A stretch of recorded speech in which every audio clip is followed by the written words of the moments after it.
cantidad de esta hormona depende de nuestra experiencia de buenos tratos, ¿no? O de la experiencia de buenos tratos. Por último, para redondear esta parte, ¿no? Que ya me pasé, o sea, ya estoy casi en el tiempo, digamos, estas son las competencias, ¿no? Que ustedes tienen o tendríamos que tener para poder hacernos cargo de esta tarea. Esto es válido para cualquier parentalidad social, ¿no? Pero aquí le vamos a agregar otras tareas, ¿no? Por eso que decíamos en la prensa, aparece esa metáfora, en la entrevista que hicimos por teléfono, esa metáfora que la parentalidad adoptiva es un máster de parentalidad. ¿Y por qué no un doctorado, digamos, no? ¿Por qué no un doctorado? Y muchas veces los padres adoptivos, ¿no? Las madres adoptivas no lo tienen muy claro al principio, ¿no? No lo tienen muy claro, ¿no? Esto que estoy diciendo, no creo que haya cambiado, podría cambiar, a lo mejor, ¿no? A lo mejor alguien se lo explicó, pero en el momento no sé, uno relativiza, cuando tiene un deseo, cuando quiere concretizar un proyecto, uno puede relativizar, digamos, esto de que en realidad se necesita, digamos, muchos recursos, ¿no? Se necesita una capacidad de vinculación y de apegarse, ¿no? Todos los animales sociales lo tienen, los seres humanos también lo tenemos, ¿no es cierto? Necesitamos mucha empatía, mucha empatía. A veces es complicado, ¿no? Mantener la empatía. ¿Por qué? Porque los chavalitos, a las chavalitas le hacen a los padres, le ponen muchas trampas, ¿no? Muchas trampas. Y si nos facturan, a los padres adoptivos, a las madres adoptivas le facturan el daño, ¿no es cierto?, producido por otros, ¿no? Por otros, ¿no es cierto? Y por lo tanto, es complicado a veces que nosotros los padres adoptivos, las madres adoptivas, mantengamos siempre en la cabeza este chip fundamental que son afectados, nuestros hijos son afectados. No es personal, no es contra nosotros, ¿ah? No es la provocación, la hostilidad, ¿no? Los insultos, tú no eres mi madre, tú no eres mi padre, todo eso, ¿no? Eso no va para usted, eso no es para nosotros. Vamos a aprender ahí a, no voy a decir a torear, porque como el toreo está un poquito cuestionado, pero no, es que hacerle, ole, o sea, que no sé cómo usar otra metáfora, ¿no? Y decir la pelota vasca, pero no veo como, no calza, ¿no? O sea, ¿no? Entonces, el tema de la empatía es un tema fundamental. Usted y yo, afortunadamente, tenemos neuronas de espejo. Ahora, a veces nuestras neuronas de espejo se nos contaminan un poquito por lo que llamamos nuestros propios traumas no resueltos, ¿no? Podemos ser susceptibles a determinados comportamientos. Tenemos tolerancia a algunos y somos susceptibles a otros. Por ejemplo, una madre, estoy hablando de un caso concreto, una mamá, ¿no es cierto?, tenía una gran dificultad de manejar las provocaciones de su chiquilla, ¿no?, que eran provocaciones mayores, ¿no? Así que pero tenía una gran dificultad, se esforzaba ella. ¿Por qué? Porque en realidad su propia experiencia personal de vida, ¿no es cierto?, había hecho que tenía una gran sensibilidad a todo lo que era ninguneo, ¿ah? Ninguneo, al no sentirse respetada, ¿no?, de no sentirse a la altura de los demás, ¿no? Ella misma había sido la hija del medio, no todos los que son hijos del medio, por favor, no van a hacer generalizaciones, ¿eh? Pero en el caso concreto, ¿no?, ella había sido la hija del medio, el mayorcito salió un varón, ¿no es cierto?, que rápidamente la familia de la madre lo adoptó como el nieto preferido, ¿no? Era muy importante para la madre, ¿no es cierto?, ya tenía una delegación, iba a ser el que iba a ser el orgullo de la familia, ¿no? Y después una pequeñita, que era un amor la pequeñita, ¿no? Entonces la pequeñita también tenía su clan, ¿no?, de apoyo que era más alrededor de la familia del padre, ¿no? El padre, su pequeñita.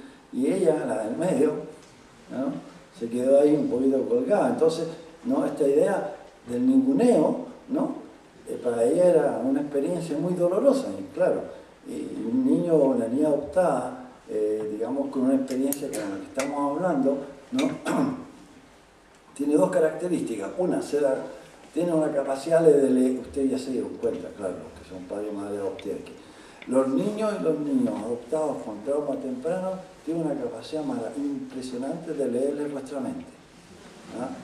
¿Estás enojada?, le dice, Y uno dice, no, pero ella no, eso no ocurre, eso ella no, el no lo escucha, ella va directamente a lo que hay detrás del no, ¿no? Y eso, el tema, y eso le da poder, o sea, le da la sensación, digamos, de que ella sabe, ¿no? Conoce, tiene así unos radares para darse cuenta de cuáles son nuestros estados mentales y nuestros estados internos. Entonces, lo que quería decir con esto, que nuestra capacidad empática tiene mucho que ver también con lo que cada una de nosotros le ha tocado vivir en su historia, ¿no? Y muchas veces lo que hacen nuestros hijos, estoy hablando de los hijos biológicos, pero esto, ¿no? Que no han vivido lo que han vivido nuestros hijos, hijas adoptadas, ¿no es cierto? Son lo que nosotros llamamos nos gatillan, es decir, porque a veces es complicado, difícil, ¿no? El tema de los deberes, por ejemplo, ¿no? El tema de los deberes, ustedes podrán decirme, a lo mejor ustedes no, pero ustedes no tienen dificultad en eso, pero acompañar los deberes, ¿no? El tema de que terminen algo que comenzaron, ¿no? Etcétera, ¿no? Eso gatilla, eso provoca un cierto nerviosismo, o sea, ¿no? Pero además puede gatillar otros aspectos, otras cosas que uno no sabe por qué, ¿no es cierto? Le produce sobre reacciones, ¿no? Porque cada uno de nosotros a una microescala también puede tener traumas no resueltos, ¿no? Que memorias emocionales, digamos, traumas no resueltos, ¿no? Sin saber que realmente lo que el chavalito o la chavalita está haciendo está gatillando, ¿no? Y por lo tanto está explicándose la sobrereacción. Y entonces los modelos de crianza, ¿no? Si ya los modelos de crianza, claro, vamos a tener que compartir, ¿no? Si tenemos tiempo, pero eso será para otra vez, no es para que me vuelvan a invitar, pero hemos trabajado mucho para poder determinar, para poder establecer, ¿no? lo que es el modelo de crianza del niño o de la niña adoptada con trauma temprano, con trauma antes de la adopción, ¿no? Modelo de crianza, ¿no? Cómo mantener afectividad, pero al mismo tiempo cómo educar, ¿no? Cómo ayudarles a reparar, digamos, lo que sus dificultades, ¿no? Y después tenemos todo el tema de la participación en redes sociales, ¿no? Por eso que me gusta mucho, ¿no? Participar en este tipo de apoyar todo lo que es el movimiento asociativo, ¿no? La organización de organizarnos en asociaciones, compartir experiencias, ayudarnos mutuamente, sentirnos escuchados por personas que están pasando por lo mismo, que enfrentan los mismos desafíos. Eso es fundamental, ya es fundamental para la parentalidad sin, digamos, entre comillas, lo voy a poner entre comillas, normalizada, pero para nuestra parentalidad adoptiva es fundamental. Y bueno, la habilidad parental es nuestra plasticidad para adaptar y dar una respuesta a la singularidad de nuestros chavales. Para terminar esta parte, ¿no? Esto ya lo he dicho rápidamente, esto ya lo he dicho ya, pero no lo paso porque ya lo he dicho. Si no, esa parte está. Y vamos a terminar ahí, ¿no? Ahora, vamos a terminar con el tema de la resiliencia, o sea, el tema de la resiliencia. ¿Por qué la resiliencia, no? Porque los niños y niñas adoptadas pueden resiliar su experiencia de sufrimiento si nos consideramos no solamente padres y madres adoptivos, sino que nos consideramos también tutores y tutoras de resiliencia de nuestros propios hijos, ¿no? Y eso es un concepto que me gusta mucho, ¿no? Porque, ¿no? ¿Cómo se llama? La parentalidad adoptiva, ¿no? Es una oportunidad reparadora, ¿no? Es una oportunidad de conocer cosas que, de experiencia, digamos, perdón, que no habrían podido conocer, ¿no? Siempre, al final, cuando ya se establecen los vínculos con nuestros chavales, luego los adolescentes, terminamos conversando sobre qué es lo que habría pasado con ellos si no hubiesen sido adoptados, ¿no? ¿Qué es lo que habría pasado? Siempre trabajamos el tema de las narrativas, ¿no? De cuál podría haber sido, ¿no? Esta es tu novela, la de ahora, ¿no? La de tu padre, vivir en tu papá y tu mamá, ¿no es cierto? que a veces te rayan, como dicen ellos, te marcan, no te entienden, ¿no? Ahora bien, escribamos la otra, a ver, ¿no? Escribamos la otra, ¿no? ¿Cuál podría haber sido la posibilidad? Por lo que sabemos, ¿no? Estaba en un orfaninato, ¿no es cierto? Vivía en estas condiciones, ¿cuál habría sido ¿no?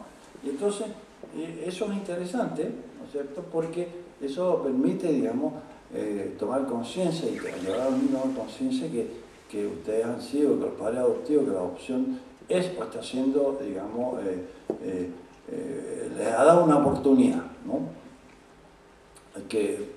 Es el momento cuando uno trabaja eso también, no llegan a la casa a hacerlo ya, ¿eh? Porque ¿no? Si hay una conflictividad, ¿no? Lo más probable es que no es el momento, hay que buscar el momento y el encuadre necesario, ¿no?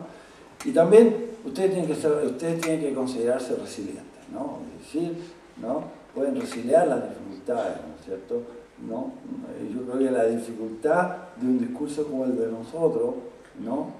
Esto puede ser un aporte, pero además les puede mover cosas, ¿no? A veces los padres adoptivos preferimos, ¿no es cierto?, no pensar demasiado en lo que nuestra hija y nuestro hijo puede haber vivido, ¿no? No sé si les pasa a ustedes, pero a muchos, ¿no?, les puede pasar, ¿no? De que si sabemos que fue un niño que tuvo a los 5 años fue retirado, o a los 3 años fue retirado, ¿no? Y sabemos que durante los 3 primeros años de vida, algo sabemos, ¿no?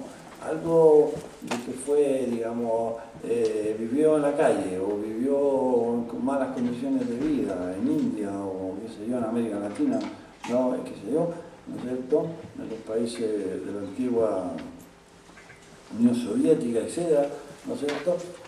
A veces uno prefiere, o el cerebro, no uno, la mente prefiere disociarse, ¿no?, que reflexionar, ¿no?, de aceptar esa realidad, ¿no? Es totalmente legítimo, pero en ese momento el riesgo es que uno transforme la realidad en lo que uno quisiera que fuera, pero la realidad es la realidad, y entonces la posibilidad de acceder a la resiliencia parental, ¿no?, de ser reconocido y de ser apoyado, digamos, se puede desaparecer, ¿no?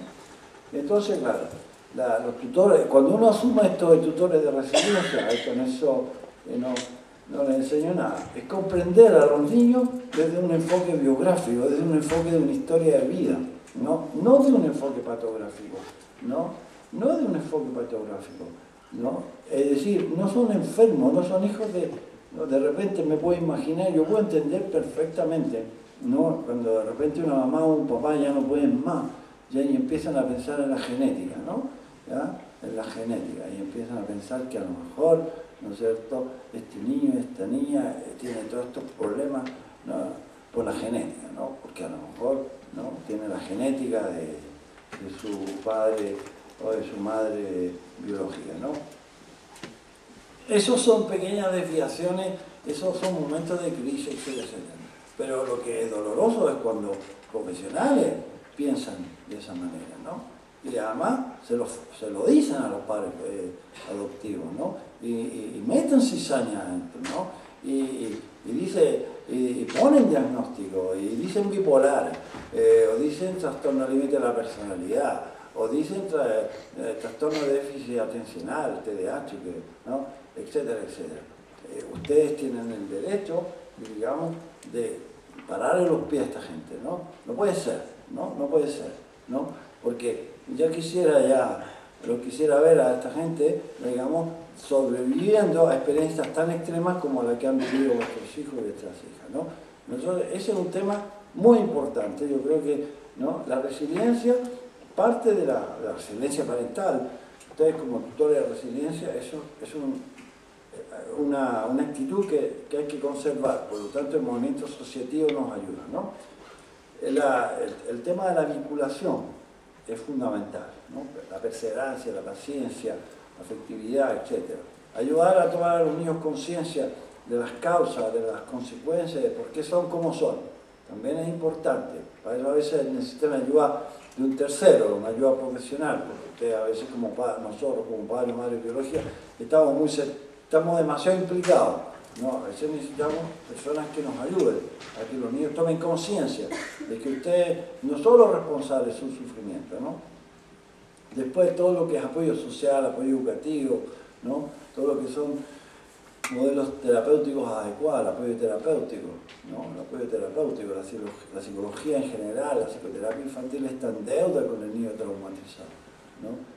Las investigaciones para buscar modelos coherentes en el cual nosotros nos inscribimos, hemos currado mucho para encontrar una metodología, estamos muy satisfechos por los resultados, que llamamos la traumatoterapia, llamamos así, psicoterapia o traumatoterapia, no es una metodología específica. ¿La practicamos dónde? La practicamos en Barcelona ahora, la practica en San Sebastián, tenemos un discípulo que está creando, digamos, una estructura para practicarlo y más del 50% de su casuística son hijos o hijas adoptadas. Hay un pequeño centro, ahora también está La Coruña, etc. Estamos formando gente y formando profesionales para que sean capaces de aplicar esta metodología porque estamos muy entusiasmados con los resultados. Claro, para poder obtener esos resultados los padres curran con nosotros.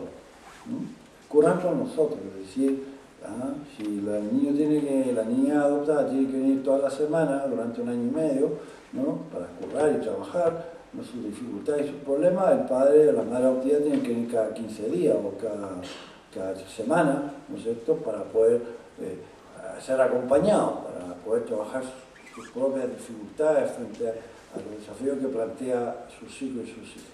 El tema esto de los ambientes lúdicos, el placer, el buen humor, ¿no? Todo el tema de lo terapéutico, ¿no? Hay que ser muy creativo, ¿no? Para crear estos contextos. Bueno, eso es como introducción, ¿no? Y el resto, ahora empezamos. Por supuesto, empezamos gracias a las preguntas y a los comentarios que ustedes me van a hacer, ¿no? Que va a permitir justamente, nos va a permitir, por ejemplo, si ustedes miran, esto me da un minutito, ¿no? Si ustedes miran aquí, ¿no? Aquí, perdón, ahora ya estoy un poquito. Ahí está. No, ustedes van a ver esto. Fíjense lo que le va a pasar a este niño cuando la madre cambie de actitud. Es un experimento. Fíjense en este bebé, ¿no? Una madre bien tratante, está en interacción, está estimulando, tiene resonancia emocional y afectiva. El niño responde maravillosamente, estimula a la madre.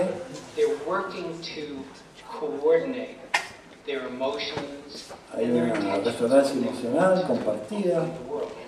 Están pasando súper bien. ¿Ya lo conocen? ¿Sí? ¿Ya lo han visto alguno de ustedes? Ella cambia de actitud. ¿Qué le pasa a este niño? Lo han visto ya, ¿no?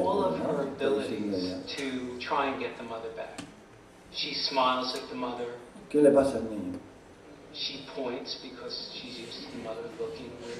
Trata de estimular a la madre, ¿no?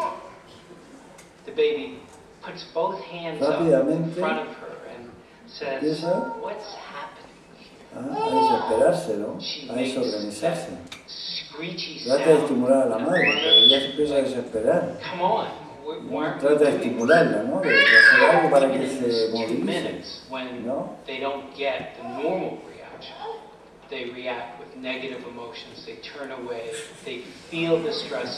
Algo pasa, ¿no? Algo pasa, no entiende, y ahí empieza ya a desorganizarse, ¿no? Y a sufrir.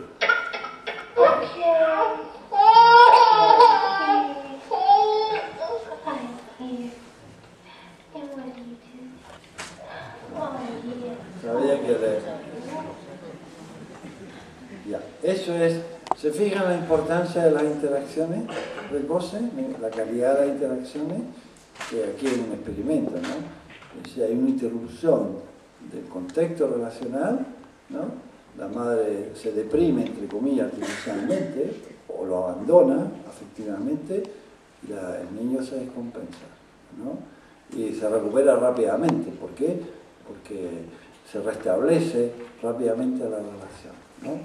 Ustedes lo pueden, esto, acordarse, los que no habían visto antes este material, se pueden, digamos, acordarse siempre, pero tomarlo como paradigma también, en el sentido de, ¿no?, que a lo mejor cuando vuestro niño o niña adoptada que tiene alguna dificultad o tiene dificultades, cuando era pequeñito, le pasó esto, es decir que no, cuando necesitaba que respondieran a sus necesidades comunicacionales, afectivas, no tenía más que una muralla, no tenía estímulo, ¿no? Bien, ahora sí que él le toca a ustedes trabajar. No, yo les escucho. Comentarios, preguntas. ¿Hay algún micrófono que circula o si no lo hacemos? Nos va a ayudar Elena, está por aquí. No vemos mucho, la verdad. Ahora nos vemos, ahora les vemos a ustedes. Antes lo importante es que viera la pantalla. La primera persona va a ser ahí está. La primera persona que rompe ahí levantó la mano, ahí. Ya va, excelente, ahí. Se le agradece. Es un animador, alguien tenía que... Dime, cuenta. Has comentado como que la cantidad y la calidad de una serie de hormonas dependían de la experiencia de buenos tratos, ¿verdad? ¿Eso es durante esos buenos tratos o la ausencia de esos buenos tratos cuando eras pequeñito o también cuando ya eres adolescente también? ¿Sigues generando esas hormonas o ese déficit de hormonas cuando eres adolescente aunque esos buenos tratos han cambiado? Ya. Claro, hay una capacidad muy grande de recuperabilidad, ¿no? Lo que llamamos la plasticidad cerebral y la recuperabilidad, ¿no? Durante el periodo de malos tratos o de desorganización, ¿no es cierto?, hay una disminución, está probado, hay una serie de investigaciones, bajan las tasas de estas hormonas destinadas a la empatía, al cuidado de los demás, a la reciprocidad, ¿no es cierto?, al buen rollo, digamos, ¿no? Pero lo que es interesante es que vuestro trabajo, nuestra perseverancia, vuestra paciencia, digamos, hace que esto pueda empezar a recuperarse. A veces no con la velocidad que uno quisiera, ¿no? Ahora, ¿qué pasa durante la adolescencia? ¿No? La adolescencia, de por sí, ¿no es cierto?, es una crisis de maduración, ¿no? Por lo tanto, hay una especie de tsunami, discúlpeme la metáfora, pero no, para que lo entendamos rápido, una especie de tsunami en la electricidad, digamos, en las neuronas, en la conectividad, ¿no es cierto? Hay una especie de revolución, ¿no?, que tiene que ver con todo lo que es la emergencia, digamos, de las hormonas o el cambio hormonal, ¿no? Entonces, claro, por supuesto, hay una cierta vulnerabilidad, una cierta fragilidad, ¿no?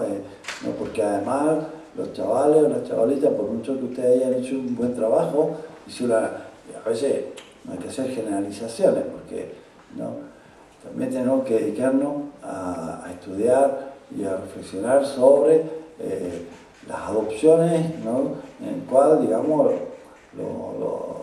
las dificultades, los problemas, digamos, son equivalentes a las dificultades o a los problemas que pueden tener los niños o niñas, digamos, de padre o madre biológica.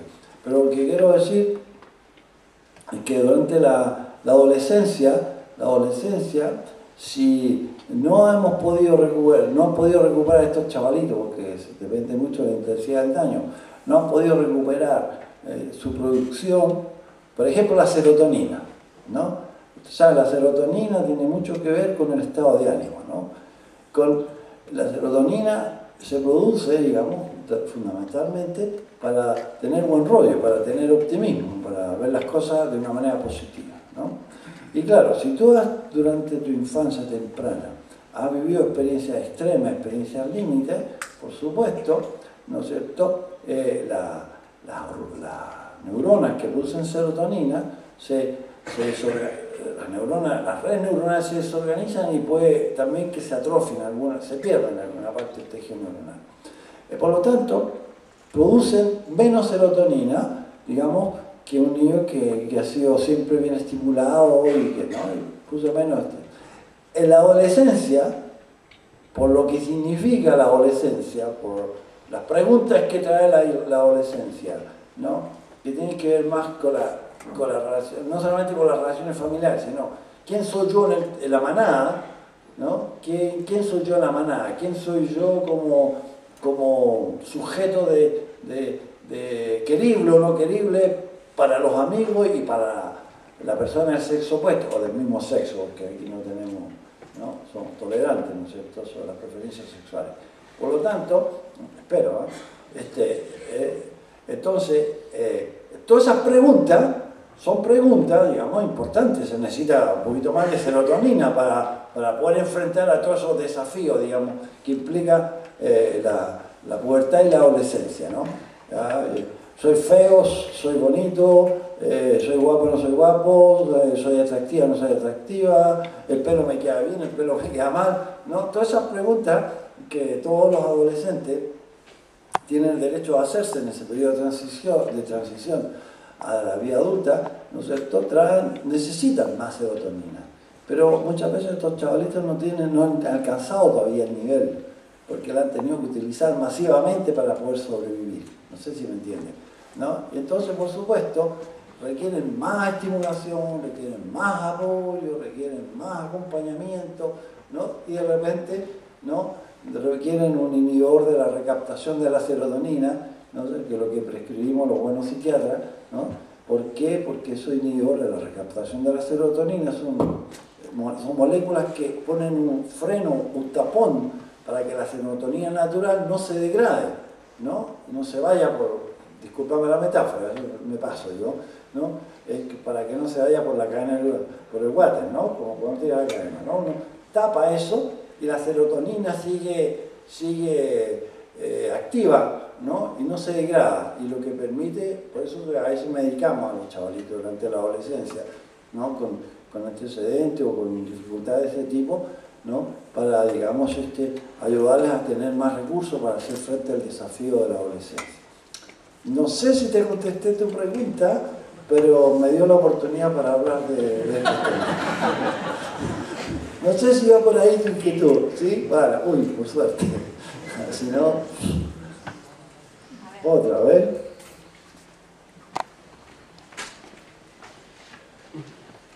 Gracias.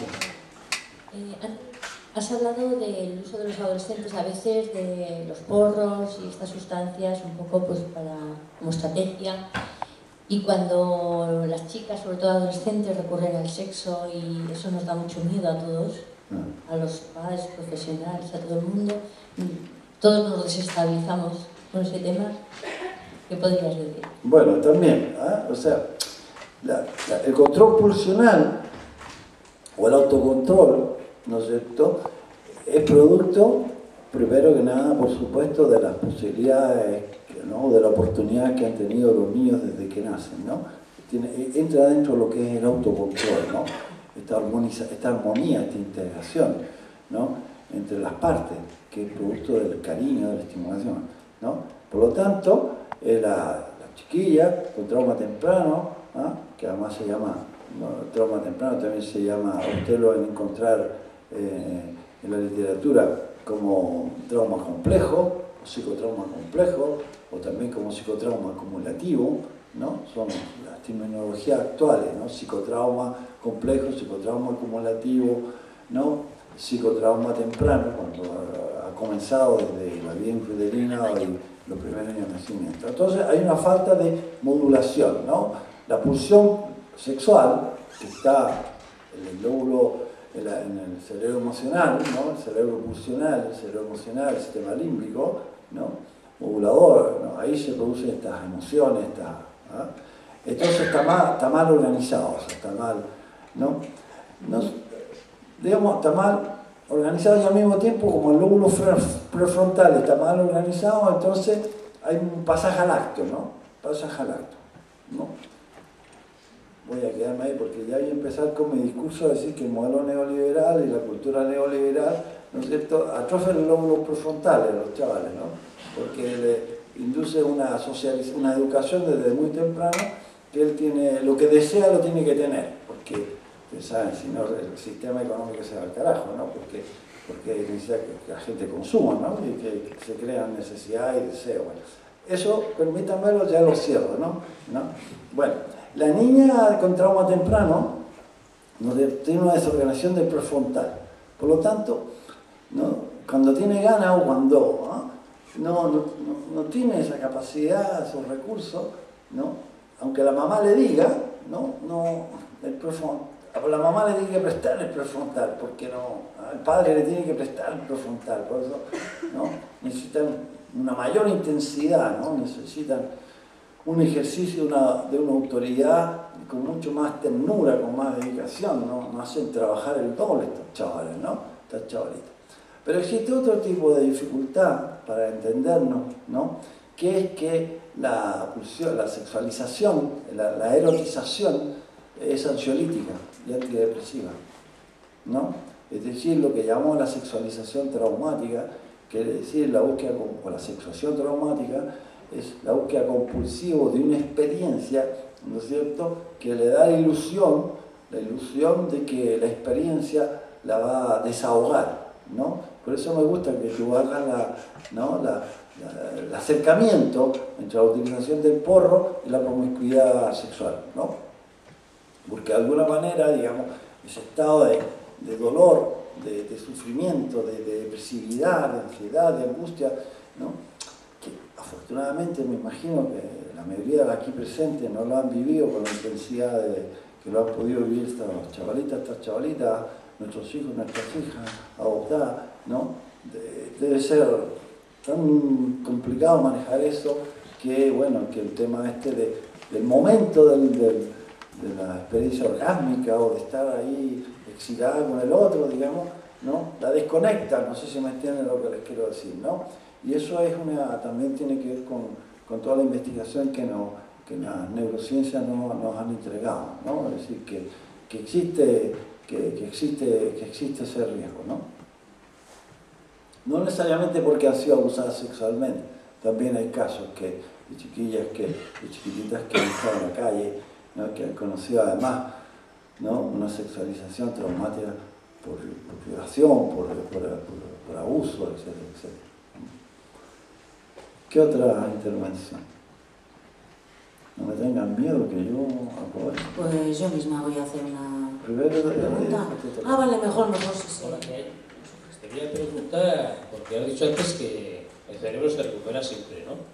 Que tarda años o lo que sea, pero se recupera. Entonces, por ejemplo, en un caso de desnutrición severa, ¿también se recupera?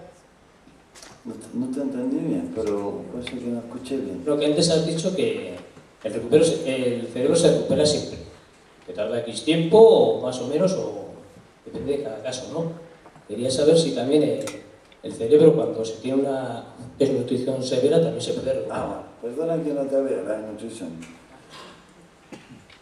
La esperanza tiene que ser realista. La esperanza tiene que ser realista. Lo que nos permite seguir trabajando y dando apoyo a la adopción de niños que han vivido experiencias, por ejemplo, de desnutrición, ¿no? Que han sido adoptados con indicadores graves de desnutrición, los hay, ¿no? Es que en realidad es esto de la plasticidad estructural, ¿no? Uno no puede aspirar que un niño que ha tenido una experiencia de desnutrición, falta de estímulo, falta de cariño, que produce atrofia cerebral, uno no puede esperar, digamos, de que funcione, ¿no? Que funcione como... Hay que bajar la expectativa, ¿no? Pero eso no significa que ese niño no pueda tener, o esa niña, nuestro hijo o nuestra hija, pueda tener una vida constructiva y una vida feliz, por decirlo así, por utilizar ese concepto, ¿no? Porque la recuperabilidad siempre es posible, ¿no? La plasticidad, ¿por qué? Porque las neuronas, de todas las células del cuerpo, las más solidarias son las neuronas. Te doy un ejemplo, a lo mejor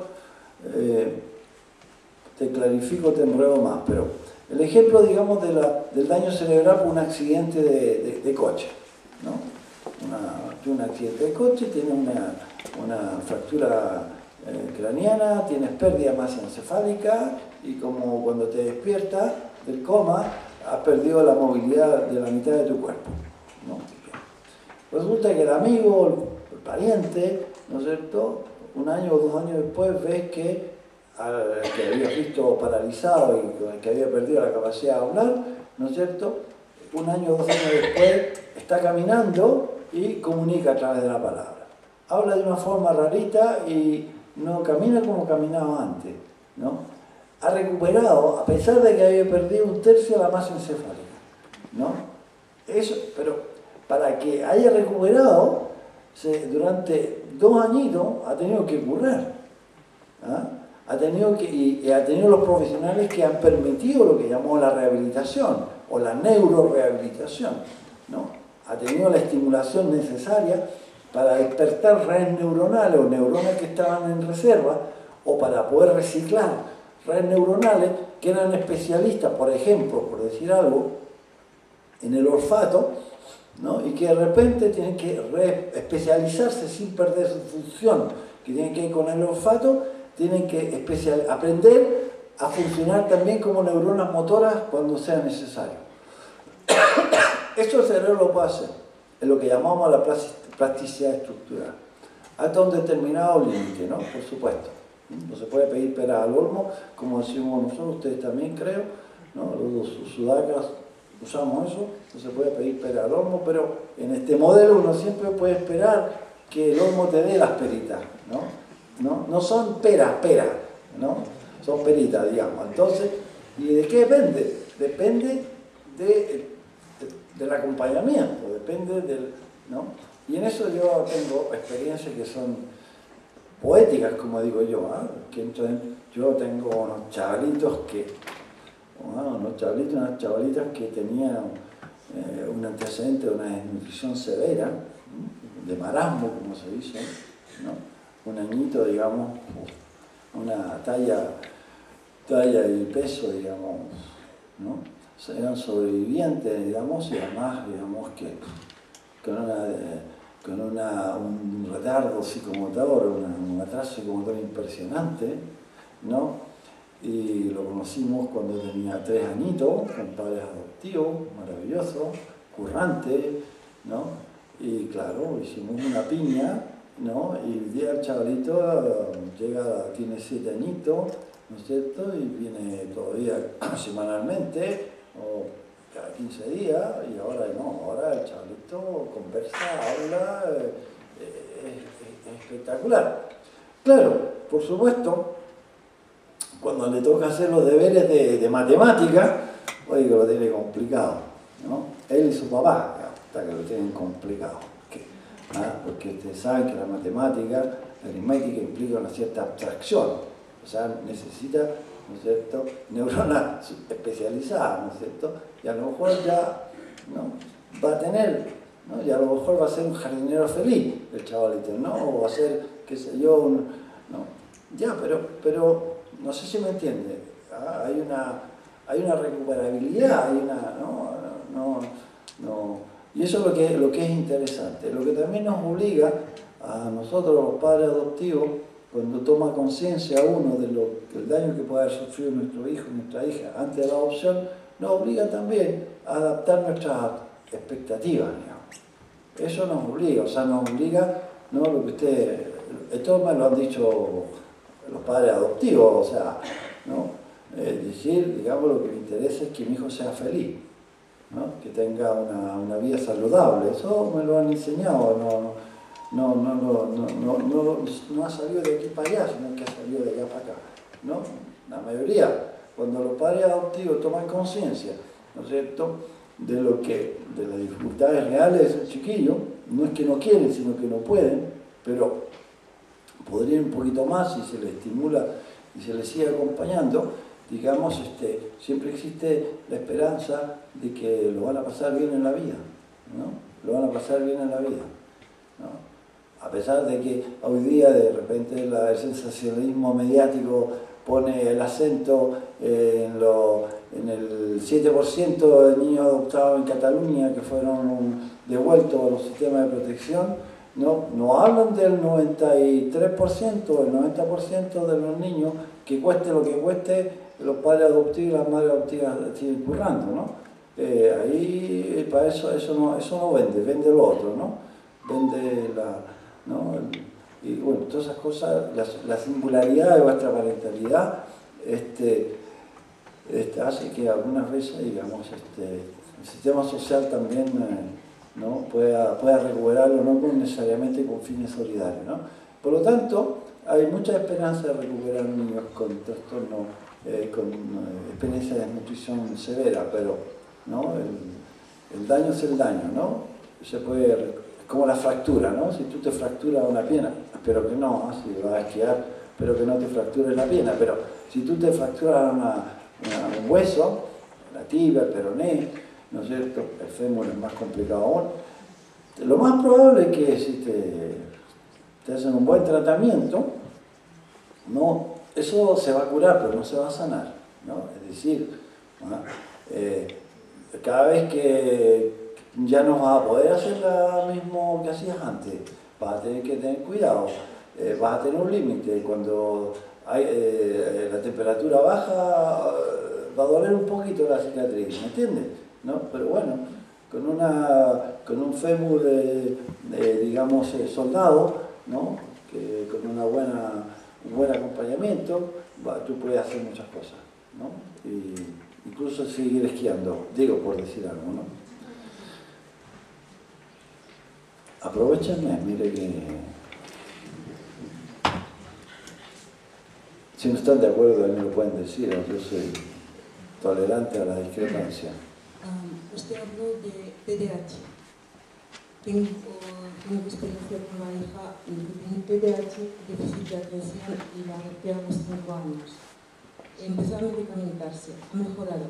¿Es para toda la vida? ¿Hay que tener medicamentación o se puede estimularla de alguna manera para mejorar y reducir la medicación? Bueno, los medicamentos no tienen la culpa, ¿no? Los medicamentos son moléculas químicas, ¿no? Que se han investigado, que se han descubierto por casualidad, ¿no?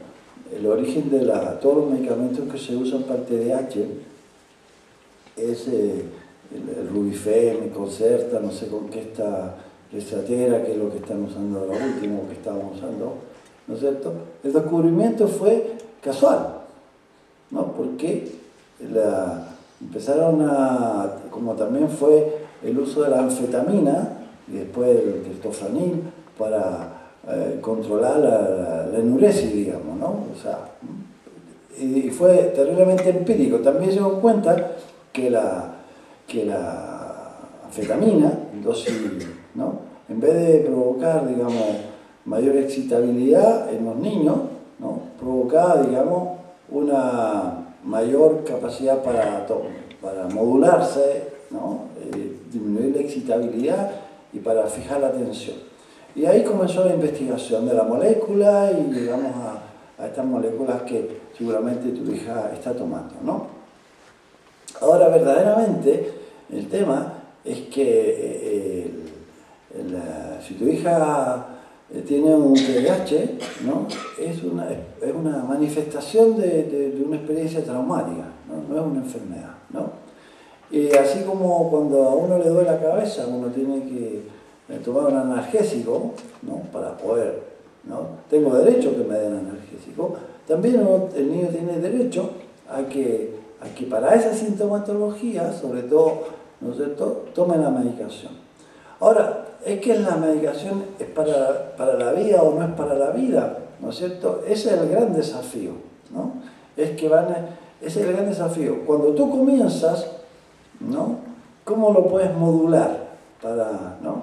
A lo mejor si tu niña tuviera la oportunidad, ¿no?, de entrar en un programa de lo que se llama traumatopsicoterapia, a lo mejor, ¿no?, ese trabajo, ¿no?, de psicoterapéutico, que es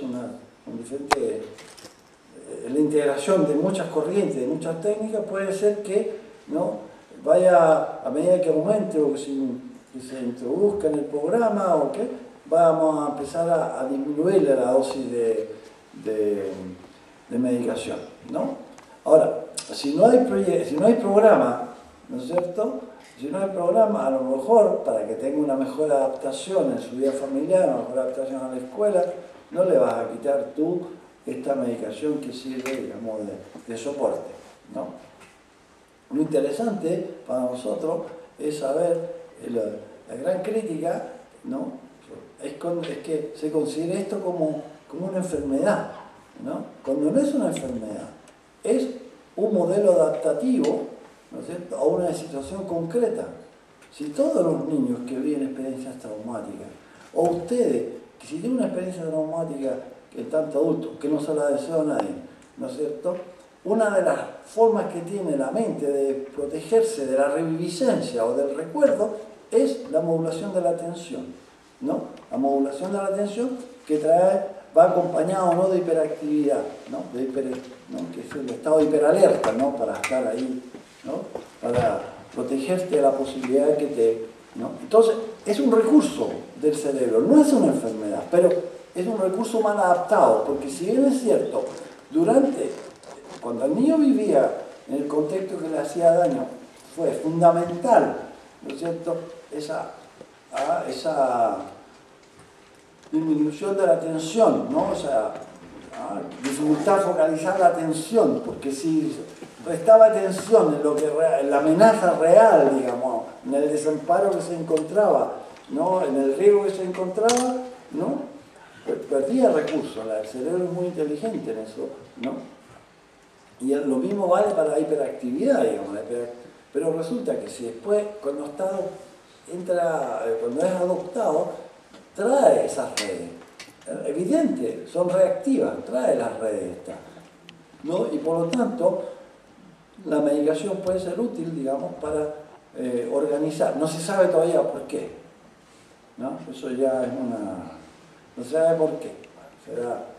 No se sabe exactamente el por qué, ¿no es cierto?, esos medicamentos tienen esa acción, no se sabe todavía exactamente los mecanismos por qué funcionan.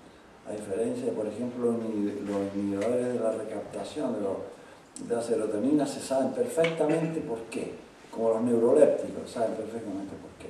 Entonces, digamos si ustedes quieren, en lo que uno no puede aceptar es que te reduzcan a tu hijo a la enfermedad, ¿no? No es un TDAH, tiene una manifestación de una experiencia dura de su vida, se manifiesta por este tipo de funcionamiento, que además fue adaptativa en un momento determinado de su vida, digamos, ¿no? No es un estigma, sino que es un recurso que ahora ya no se quedó pegado en el recurso, porque el cerebro le cuesta un poquito, sobre todo el sistema límbico, emociona pero no reflexiona como si uno así, ¿no?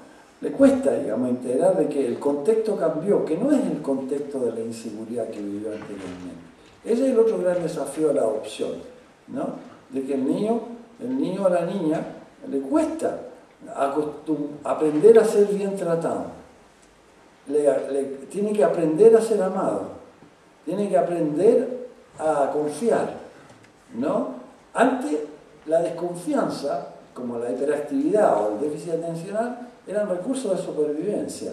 Cambia el contexto, pero desgraciadamente, ¿no es cierto?, para que se acostumbre, se adapte a un contexto de buen trato, para decirlo, se necesita la organización de nuevas redes cerebrales, de nuevas redes neuronales, ¿no es cierto?, para aprender a funcionar, ¿no? Y a eso se requiere tiempo, se requiere acompañamiento, se requiere perseverancia y, ¿por qué no?, medicación, ¿no? O sea, mi firma en una receta con Rubifen, con Celta, la van a encontrar. Utilizamos esto también. Yo prescribo, pues, para eso estudié, ¿no? O puedo prescribo Risperdal, por ejemplo. El Risperdal es un buen compañero de viaje, ¿no?, en este trabajo, ¿no? Pero no solamente Risperdal. Risperdal va acompañado del monitoreo de los padres, del acompañamiento de los padres, de este proceso de traumatoterapia, que es un proceso, ¿no?, que dura 1 añito, 2 añitos de trabajo con los niños y con las niñas, ¿no? Va acompañado por intervenciones en la escuela, ¿no? Para que me acompañen a los niños, para que los entiendan. ¿Me entienden? ¿No? La píldora no es mágica, ¿no? Eso es el mensaje que me gustaría que se quedara, ¿no? Nosotros el neuroléptico en dosis baja la ansiedad, es verdad. Han aparecido muchos ahora. Yo soy a la antigua. Como yo me formé, lo que siempre me ha funcionado es lo que me sirve. No experimento con cosas nuevas, ¿no? Por lo tanto me quedo el Risperdal, yo le tengo un cariño, ¿no? Soy el señor Risperdal, ¿no? Le tengo un cariño al Risperdal, el Rubifem y el Concerta son también, los conozco bien, ¿no? El Medikinet también de repente, pero el Rubifem y el Concerta, ¿no? Los conozco bien, ¿no? Nunca me han, ¿no?, provocado, digamos, ningún efecto secundario, etc. Y los inhibidores de la recaptación de la serotonina, como la paroxetina o el celoxato, que también. Lo que no utilizo yo mucho son los antipilépticos, ¿no? Yo no puedo, algunos colegas prescriben antipilépticos que tienen un efecto de modulación de la impulsividad, ¿no? De eso yo no utilizo porque no estoy convencido, ¿no? Si el remedio no es peor que la enfermedad. Bueno, le voy a dar una conferencia sobre psicofarmacología, pero a lo mejor les puede servir, a lo mejor no, porque, ¿no? Bueno, nos quedan para 2 preguntas más y después cerramos. Y les prometo que respondo cortito.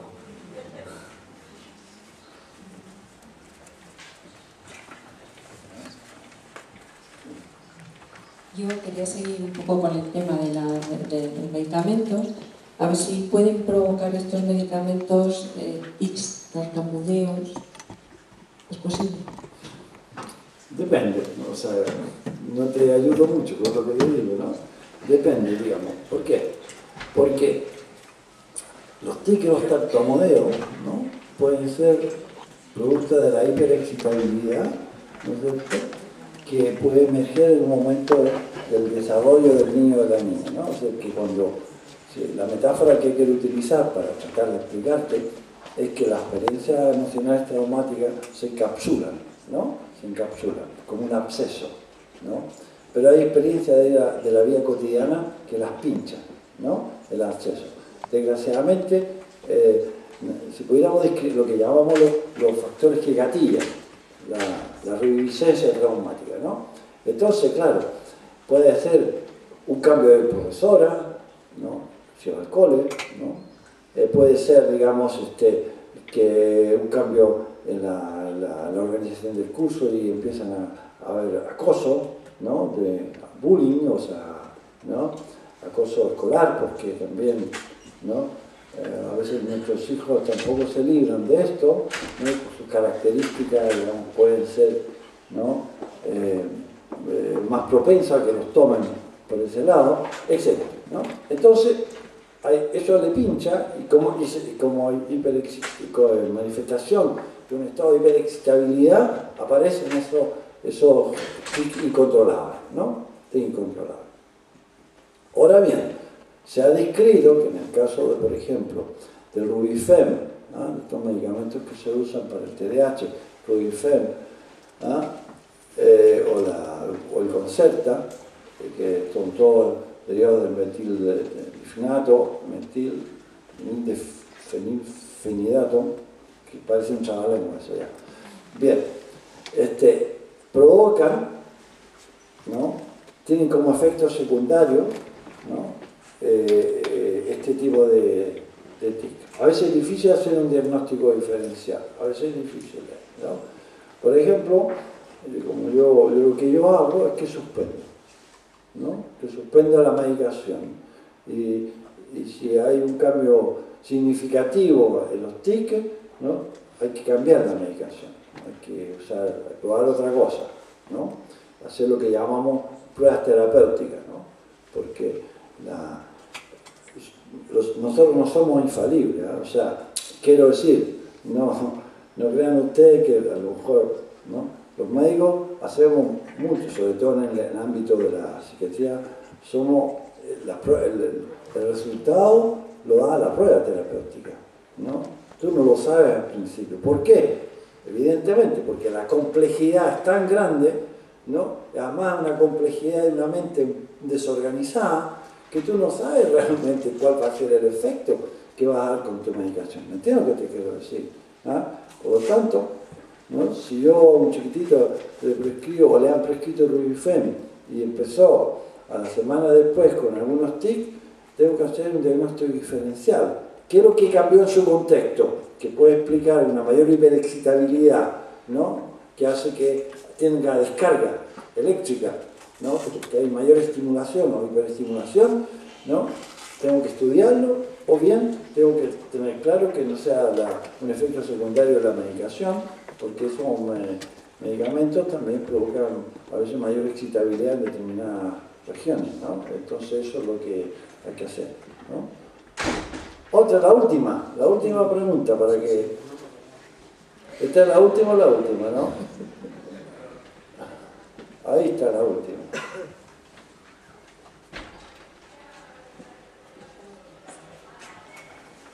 Sí, mi pregunta es sobre los profesionales y la formación en adopción.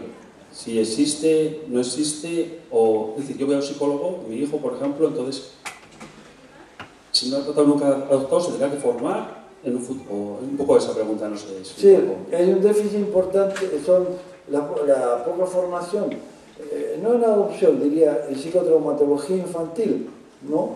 Y en psicotraumatología de adulto igual, pero bueno. Es uno de los problemas, ¿no? Es parte del problema, es parte de vuestra dificultad, ¿no? Porque no existen los recursos. En la pública no es solamente la falta de formación, sino que la pública realmente está desbordada, ¿no? Y vuestros chavales con traumatización temprana o acumulativa o trauma complejo, lo que requieren de una atención secuencial, o sea, por lo menos una sesión semanal, ¿cierto? O cada ¿no? Un trabajo que es muy estructurado. Y la pública no puede responder a eso, ¿no? Y por lo tanto, digamos, ahí es parte del problema, ¿no? Pero hoy también hay buena voluntad y motivación, ¿no? O sea, la gente que ¿no? tenemos que apoyar, ¿no? Dímelo así. La misma. Pero sobre el tema de la adopción, sobre todo, es decir, yo veo a profesionales, hablo con ellos, y si no tienen hijos adoptados, no solo no me llegan, sino que me dicen cosas que algunas veces yo me estoy formando y digo, joder, si es en contra de todo lo que estoy estudiando, o sea, que estoy aprendiendo en las charlas.